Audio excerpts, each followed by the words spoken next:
नमस्कार, मी सचिन शिंदे. महाराष्ट्र लाईव्हमध्ये तुम्हा सर्वांचं मनपूर्वक स्वागत. जागतिक महिला दिनाच्या तुम्हा सर्वांना हार्दिक शुभेच्छा. असं म्हटलं जातं, यशस्वी पुरुषाच्या मागे एका स्त्रीचा हात असतो. आमदार सुनील शेळके नेहमी असं म्हणत असतात की मावळ तालुक्यातील हजारो माता भगिनींचा आशीर्वाद माझ्या डोक्याशी आहे.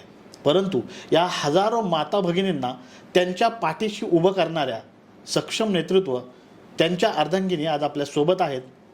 ताई, स्वागत आहे तुमचं महाराष्ट्र लाईव्हमध्ये. संपूर्ण मावळ तालुका तुमचा प्रवास बघतोय. कठीण काळ असेल, सुख असेल किंवा दुःख असेल, या सगळ्या काळात तुम्ही आमदार सुनील शेळके यांच्या सोबत खंबीरपणे उभे राहताना आपला तालुका तुम्हाला बघतोय.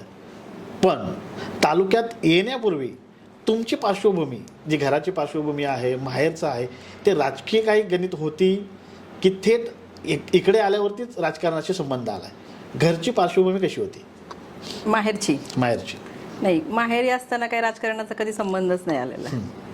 लग्न झाल्यानंतर 2003 मध्ये लग्न झालं आमचं. लग्न झाल्यानंतर एक 3 ते 4 वर्षांनी जेव्हा ते नगरसेवक पदाला उभे राहिले, तेव्हापासून आमच्या घरामध्ये राजकारण हे म्हणजे एक राजकीय वातावरण तयार झालं घरामध्ये. म्हणजे राजकारण इकडे आल्यानंतरच मिळालेलं. मग घरची पार्श्वभूमी तिकडची कशी होती? तिकडचे म्हणजे अगदी शेतकरी कुटुंब आहे आमच्या आईकडचं, पण आई वडिलांचं शेतकरी कुटुंबात आम्ही एक 6 भावंड आम्ही एकत्र आहोत, एकत्र वाढलेलो आहोत. जो तुमचा लांडगे परिवार आहे तिकडचा देखील मोठा परिवार आहे तिकडचा. तिकडचे जे आजूबाजूचे आहे तिकडची राजकीय पार्श्वभूमी आपल्या सगळ्यांना माहिती आहे. इकडे आल्यावर तुम्ही राजकारणात प्रवेश केला असं म्हणता, म्हणजे राजकीय वातावरण तयार झालं. नक्की ह्या लग्नाची रेशीम गाठ ज्याला म्हणता येईल ते कसं जुळलं तुमच्याने? अरे बापरे, लग्नाची रेशीम गाठ म्हटलं तर आमच्या लग्नाच्या वेळेला आपल्या मावळामध्ये गणेश आप्पा ढोरे आहेत, त्यांनी हे स्थळ आणलं होतं म्हणजे आमच्यासाठी. म्हणजे आमच्या सासऱ्यांचे मित्र आहेत ते, तर त्यांनी ते सांगून ते स्थळ आणलेलं होतं माझ्यासाठी. आणि ते स्थळ आल्यानंतर त्यांची पसंती वगैरे आमची झाली आणि हे जुळून आलं. पण हे आत्ताचे जे आमदार आहेत तेव्हाचे पैलवान होते आणि भोसरी गाव पैलवानांसाठी प्रसिद्ध आहे. मग हे पैलवान म्हणून हे झालं होतं की काय, असं म्हणजे तुम्ही? नाही, पैलवान म्हणून म्हणण्यापेक्षा पण पूर्वी स्थळ ज्या वेळेला जमवायचे त्यावेळेला जास्त करून मुलींपेक्षा मुलांची जास्त माहिती घेतली जायची की अगदी मुलगा कसा आहे. आणि तळेगाव शहर म्हटलं तर तळेगावचं तर आवर्जूनच मुलाची, पण आम्हाला तरी म्हणजे एकंदरीत सगळ्यांनी म्हणजे ह्यांच्याविषयी तरी खूप सगळ्यांचेच रिपोर्ट म्हणजे खूप चांगले आले की म्हणजे शेतकरी कुटुंबातलं घराणं आहे, पण त्या घरातल्या म्हणजे मुलांना वळण हे खूप चांगलं आहे. एकंदरीत आमचे 3 सासऱ्यांचा परिवार आहे आमचा, पण सगळ्यांचंच आमचं जे शेळके कुटुंबातले जे आहे, आमचे चुलत जरी सगळे सासरे असतील किंवा चुलत धीर असतील, एकंदरीत आमचं शेळके कुटुंबातलं वातावरण खरंच खूप चांगलं आहे. कारण की आपण म्हणतो की पैसा आला की माणसाला अनेक उद्योगधंदे सुचतात, पण असा प्रकार आमच्या तरी शेळके परिवारामध्ये अजून तरी नाहीये. म्हणजे अजूनही मुलं आई वडिलांनी जे सांगतील तसंच म्हणजे त्यांच्या दडपणाखालीच अजून आहेत. त्यामुळं आमच्या सगळ्याच म्हणजे दिरांना झालं, म्हणजे माझ्या पतीला झालं, सगळ्यांनाच वळण हे खूप चांगलं लागलेलं आहे आणि एक समाजाची आवड निर्माण त्यांना त्यापासून झालेली आहे. अण्णांचं राजकारण तुम्ही इथं आल्यापासून बघताय, संघर्षातून उभं राहिलेला माणूस आहे. पराभव त्यांनी अगदी सुरुवातीच्या राजकारणात बघितलेला आहे. तेव्हापासून त्यांची राजकारणाची ओढ नेमकी कशी होती? घरातलं वातावरण अगदीच ते म्हणतात की ह्यांच्या घरामध्ये पहिल्यापासूनच राजकारण होतं, नगरसेवक असेल किंवा इतर गोष्टी त्यांच्या आजोबा पंजोबापासूनच येत आलेल्या आहेत. पण सुनील शेळकेंचा प्रवास हा तसा सुखकारक नव्हता, संघर्षातून आलेले आहेत. तेव्हा तुमची साथ कशी होती त्या काळात? ज्या वेळेला पहिल्यांदा उभे राहिले त्यावेळेला तर आमच्या लग्नाला साधारण 4-4.5 वर्ष झालेले असतील. माझा साईद खूप छोटा होता, म्हणजे 2 महिन्याचाच होता.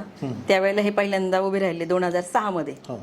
आणि 6 मध्ये उभे राहिले, त्यामुळे मला तरी ह्यातला काहीच अनुभव नव्हता. त्यामुळे माझी त्यावेळेला त्यांना साथ काहीच मिळालेली नव्हती, कारण ऍक्च्युली माझी डिलिव्हरी झालेली असल्यामुळे मी तिकडे होते. एक 8-10 दिवस मी आधी इकडे आले असेल. त्यावेळेला त्यांचा पराभव झालेला होता आणि त्यानंतर खरी वाटचाल त्यांच्या म्हणजे ह्याच्यामध्ये सुरू झाली. एक राजकीय वातावरण म्हणजे वाटचाल त्यांची त्यावेळेला चालू झालेली होती. पण त्यावेळी चालू झालेली असताना त्यांनी संघर्ष खूप केला की प्रत्येक गोष्टीमध्ये त्यावेळेला धंदा पाणी सगळं सांभाळून समाजासाठी कसा वेळ द्यायचा हे त्यांच्याकडनं खरं अनुभवायला आम्हाला मिळालं. की आपलं धंदा पाणी सांभाळता की प्रत्येक येणाऱ्या व्यक्तीचं ते आदर करत गेले, प्रत्येकाची काळजी घेत गेले, की प्रत्येकाच्या सुखदुःखात कसं उभं राहायचं, प्रत्येकाला मदत कशी करायची, आपल्या भले खिशातले पैसे घालून प्रत्येकाच्या सुखदुःखासाठी ते उभे राहत होते. आणि ह्यातनं त्यांना एक राजकारणाची आवड निर्माण झाली आणि ते पुन्हा दुसऱ्यांदा नगरसेवक पदाला उभे राहिले. पण असं म्हणतात की सुनील शेळके जसे बाहेर आहेत तसेच घरात आहेत का? हो, घरामध्ये तर त्याच्यापेक्षा सुद्धा डबल त्यांचं वातावरण एकदम फ्री आहे. तसं म्हणजे घरात जरी आले तरी, आता जरी आमदार असले तरी आम्हाला असं वाटत नाही की ते आमदार आहेत आणि ते घरात आलेत म्हणून. जसे पहिले आहेत तसेच त्यांचं आत्ताही वातावरण तसंच आहे घरामध्ये. अगदी लहान मुलांना जवळ घेणार, सगळ्यांची टिंगल मस्करी करणार, आल्यानंतर सुद्धा म्हणजे सगळ्यांना आवाज देणार, कोण कुठे गेले काय केले सगळ्यांची चौकशी ते आवर्जून करतात. भले एखादा झोपलेला असला तरी त्याला उठवून ते खाली बोलून घेणार. म्हणजे असं आमच्या घरात वातावरण आहे अजून तरी. घर कुटुंब मोठं आहे, घरातले अगदीच तुम्ही मोठे आहात, बाकीच्या लोकांना कसं सांभाळून घेता किंवा ह्या गडबडीमध्ये ती लोक तुम्हाला कधी सांभाळून घेतात? पारिवारिक नातं कसं आहे? ती लोक सांभाळून घेतात म्हणजे, कारण की आता गेले 6-7 वर्ष झाले मी सुद्धा घराबाहेर पडते, पण मला घराबाहेर पडताना कधी अडचणी अशा जाणवल्या नाही. कारण की मला माझ्या 2 जावा आहेत, प्रत्येक गोष्टीमध्ये त्यांचा सुद्धा मला हातभार लागतो. घरातली काळजी त्या घेतात, स्वयंपाक पाणी जरी काही राहिलं तरी माझ्या वाट्याला कधी काही ते येऊन देत नाही, त्या सगळं करून घेतात. त्यामुळे मलाही बाहेर पडताना दडपणे कुठलं येत नाही की बाबा की घरची काळजी आहे म्हणून. घरी सासू सासरे आहेत, सगळ्यांचा खूप मोठा आधार असल्यामुळं मी बाहेर पडू शकते. आता हा घरातला प्रवास दारात आला, महिलांना जोडणं शक्य नव्हतं. कुलस्वामिनीच्या माध्यमातून तुम्ही काम करताय, ठीक आहे, अण्णांनी जो बॅकग्राऊंड तयार केला असेल तो त्याचा फायदा तुम्हाला नक्कीच झाला. पण अशी कुठली कामं तुम्ही महिलांसोबत केली की ज्या कामाच्या जोरावर आज हजारो महिला तुमच्या संपर्कात आहेत, जोडल्या गेल्यात आणि त्याचं रूपांतर थेट मतदानात होत आहे? ज्या वेळेला बाहेर पडले त्यावेळेला स्वतःची अशी काहीच ओळख नव्हती तालुक्यामध्ये, पण एकंदरीत हा विषय होता की अण्णांवर आमदारकीला उभं राहायचंय. हे डोक्यामध्ये माझ्या होतं की अण्णा जर आमदारकीला उभे राहणार असेल तर आपण घराबाहेर पाऊल टाकला पाहिजे नाही. कारण की त्याआधी मी कधीच घराबाहेर नव्हते आणि घराबाहेर पडण्याची कधी वेळही देखील आमच्यावर आली नव्हती. पण जर एखाद्या पुरुषामागे जर एक स्त्री असेल तर तिथं हजारो महिला नक्कीच उभ्या राहतात. हे डोक्यामध्ये ठेवून मी महिलांसाठी एक शिवण क्लासेस काढले की जेणेकरून प्रत्येक गावामध्ये जाऊन, वाडी वस्त्यांमध्ये जाऊन त्या महिलांना आपल्या जे आहे क्लासचं त्याविषयी सांगून त्यांच्यामध्ये एक गोडी निर्माण झाली की बाबा ताई स्वतःहून आपल्याकडे येतात, स्वतःहून आपल्याला सांगतात, तर आपण सुद्धा त्याच्यामध्ये सहभाग घ्यायला पाहिजे. ज्या वेळेला मी बाहेर पडले तर माझ्या मागं कितीतरी महिला अशा आहेत की त्या स्वतःहून म्हणतात ताई आम्ही कधी घराबाहेर नव्हतो, पण तुमचं पाहून, तुमचं काम पाहून आम्हाला सुद्धा एक मनाची तयारी झाली, आम्हाला सुद्धा एक उत्साह वाटतो की आपण काहीतरी काम केलं पाहिजे नाही याच्यामध्ये. त्याच्यामुळे खूपशा महिला मला जोडल्या गेल्या आणि विशेष करून त्यांना माझा स्वभाव किंवा अण्णांचा स्वभाव हा फार आवडतो. त्यामुळे एक तालुक्यामध्ये महिलांचं नातं एकदम बहिणीप्रमाणे आमचं तयार झालेलं आहे. आणि त्याच नात्याचं आता रूपांतर मतात होतंय. महिला विचार देखील करत नाही. जेव्हा अण्णांवरती संकट येतात ते तर महिला मोठ्या प्रमाणात तुमच्या बरोबर धावून येताना पाहायला भेटतोय. अनेक सुखाचे प्रसंग तुम्ही या घरात बघितलेत, दुःखाचे प्रसंग देखील अनेक बघितलेत. असा कुठला प्रसंग तुम्हाला सुखातील आठवतोय? सगळ्यात मोठं सुख मला या प्रसंगात या घरामध्ये भेटलंय असं वाटतं. तसं तर नेहमी सुख भेटते घरामध्ये. कधी कुठे आनंदाचा क्षण काय असेल? आनंदाचा क्षण म्हणाला तर नेहमीच आनंदी असते मी घरामध्ये.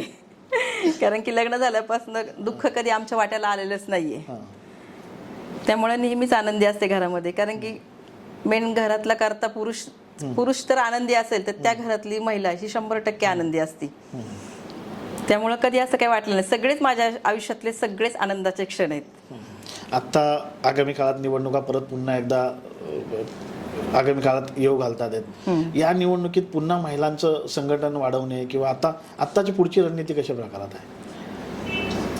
आता आगामी काळामध्ये निवडणुका येतात पण असं काही वाटत नाही. कारण की गेल्या 5 वर्षामध्ये जो संघर्ष करावा लागला होता तालुक्याबरोबर तो तरी आता करण्याची वेळ नाहीये. कारण गेले 5 वर्षामध्ये 4.5 वर्ष झाले अण्णा आमदार होऊन, पण अण्णांनी इतकी कामं केलेली आहेत मावळ तालुक्यामध्ये की मला तिथपर्यंत जाऊन अजून महिलांना काही देऊशी वाटतं किंवा काही करूशी वाटतं असं काही वाटत नाही. कारण की महिला प्रत्येक गावामध्ये जरी गेल्या तरी त्या मी सांगण्याच्या आधी, मी बोलण्याच्या आधीच त्या बोलतात की ताई आमच्या रस्त्याचं काम झालेलं आहे, आमची लाईटीची सोय झालेली आहे, आमच्या मुलाबाळांचे आता 10वीचे जे विद्यार्थी आहेत, आता परवाच मी वाहनगावला गेले होते तर तिथले सुद्धा विद्यार्थी, तिथले जे शिक्षक लोक होते त्यांनी सुद्धा आवर्जून सांगितलं की असा आमदार आम्हाला आजपर्यंत तरी कधी पाहायला मिळाला नाही ताई, पण अण्णांच्या रूपाने आम्हाला आमदार हा असं मिळालेला आहे. म्हणजे त्यांच्या चेहऱ्यावरती एक आनंद मला पाहायला मिळाला. त्यामुळं माझं काम काय आहे ते मला आता असं वाटत नाही की आपण अजून काही कामं केली पाहिजे, कारण की अण्णांनी सर्वच कामं पूर्वत्वाला नेलेली आहेत. बरोबर. तालुक्यामध्ये असं एकही गाव किंवा वाडी वस्ती राहिलेली नाही की तिथं अण्णांचं काम झालेलं नाहीये. सगळ्यात जास्त विचारला जाणारा प्रश्न आहे बाहेर सर्वसामान्य लोकांमध्ये, अण्णांना नेमकं घरात काय आवडतं आणि काय आवडत नाही? अण्णांना घरात सगळ्यात म्हणजे स्वच्छता आवडती. आणि जेवणाचा पदार्थ तुमच्या हाताचा कुठला आवडतो? नॉनव्हेज. नॉनव्हेज. नॉनव्हेज आवडतं. बरं. काय सांगसाल अण्णाची एखादी आठवण? आठवण आता काय सांगू, आठवणी तर तशा खूप आहेत सांगण्यासारख्या. पण असं काय आपल्या प्रेक्षकांसाठी काय सांगसाल की ही आठवण माझ्यासाठी त्यांची महत्वाची आहे?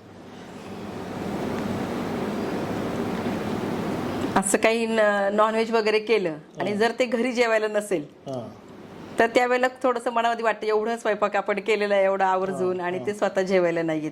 पण असं खूप वेळा असं होतं घराबाहेरच असतात, घराबाहेरच ते असतात. मग माझी धावपळ एवढीच असते की कुठे बघायचं आणि डबा तिथपर्यंत पोच करायचा. प्रवासामध्ये काय वाटतंय तुमच्या आयुष्यातला आनंदी क्षण कोणता? ह्या सगळ्या प्रवासामध्ये आमचा आनंदाचा क्षण म्हटलं तर अण्णा आमदार झाले तो दिवस आमच्यासाठी खूप आनंदाचा क्षण होता. आमच्या अख्ख्या शेळके परिवारासाठी आनंदाचा दिवस होता तो. खूप संघर्ष करावा लागला, कारण तो संघर्ष तुम्ही बघितलाय, भाजपमधून राष्ट्रवादी, त्यानंतर होणारा प्रवास, आधीचा सगळा संघर्ष आणि त्याच्यासारखा आनंदाचा दिवस ते आयुष्यातला खूप आनंदाचा दिवस आमच्या आयुष्यातला आहे. अगदी बरोबर. ताई आता जागतिक महिला दिन आहे, जागतिक महिला दिनानिमित्त काय सांगसाल आगामी काळामध्ये मावळ तालुक्यातील महिला सक्षम होण्यासाठी अशी कुठली कामं आहेत तुमच्या हातामध्ये आता जी तुम्ही महिलांना देणार आहात? आता पुन्हा मी जागतिक महिला दिनानिमित्त शिवण क्लासेस पुन्हा चालू करतात. म्हणजे गेले 5-6 वर्षापूर्वी जे क्लासेस दिले आणि आताच्या जी नवीन पिढी आहे या 5-6 वर्षामध्ये त्या पिढीसाठी सुद्धा हा शिवण क्लास एक उपयोगी ठरणार आहे. त्यांना घर बसल्या त्यांना त्या ब्लाऊजची शिलाई म्हणा किंवा ड्रेसची शिलाई म्हणा त्यांना घर बसल्या ती मिळू शकणार आहे. आणि त्यातनं सुद्धा अजून पण जागतिक महिला दिनानिमित्त म्हणा किंवा इतर म्हणा पण महिलांना घर बसल्या काहीतरी एक रोजगाराची संधी मी ह्या मावळ तालुक्यात महिलांसाठी उपलब्ध करून देणार आहे. मावळ तालुक्यामध्ये जलजीवन मिशनची जी कामं आहेत, अण्णा म्हटले होते निवडणुकीच्या कालखंडामध्ये मी माझ्या तालुक्यातल्या महिलांच्या डोक्यावरचा हंडा उतरवणार आहे. शतशः ती त्यांनी जे म्हटलं होतं ते पूर्ण होताना दिसतंय. त्यातली एक जमेची बाजू अशी म्हणता येईल की या सगळ्याची उद्घाटनं तुमच्या हस्ते झालेत किंवा त्या त्या गावातल्या महिलांना अण्णांनी तो अधिकार दिला होता. त्या कामाकडे कसं बघताय? आता जलजीवनचं जर म्हटलं तर जवळजवळ मावळ तालुक्यामध्ये 70-75% गावाचं भूमिपूजन मी स्वतः केलेलं आहे. पण मी स्वतः करत असताना अण्णांनी सांगितलं होतं की तिथल्या ग्रामीण भागातल्या महिला असो वाडी वस्तीतल्या महिला असू देत त्या महिलांना बरोबर घेऊन त्यांच्या हातून भूमिपूजन करून घ्यायचं.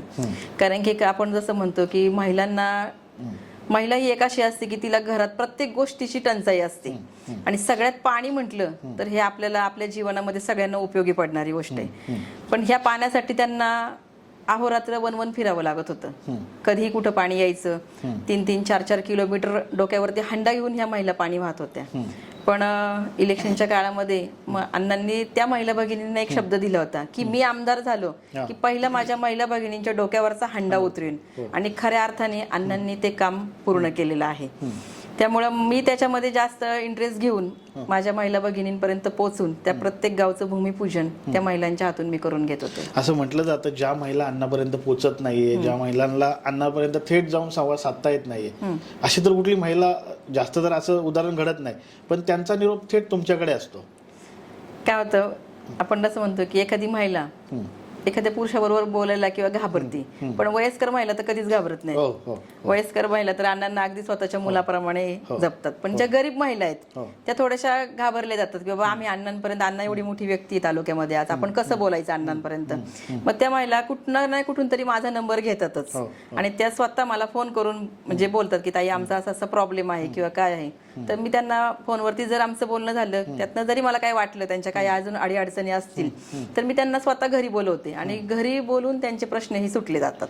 आता घाबरण्याचा विषय आला, घाबरण्यावरून मला आठवलं, असं बाहेर म्हटलं जातं अण्णा अत्यंत संघर्षातून उभे राहिलेत, आम्ही अनेक वर्ष त्यांना बघतोय, राजकारणात संघर्ष हा अटळ असतो.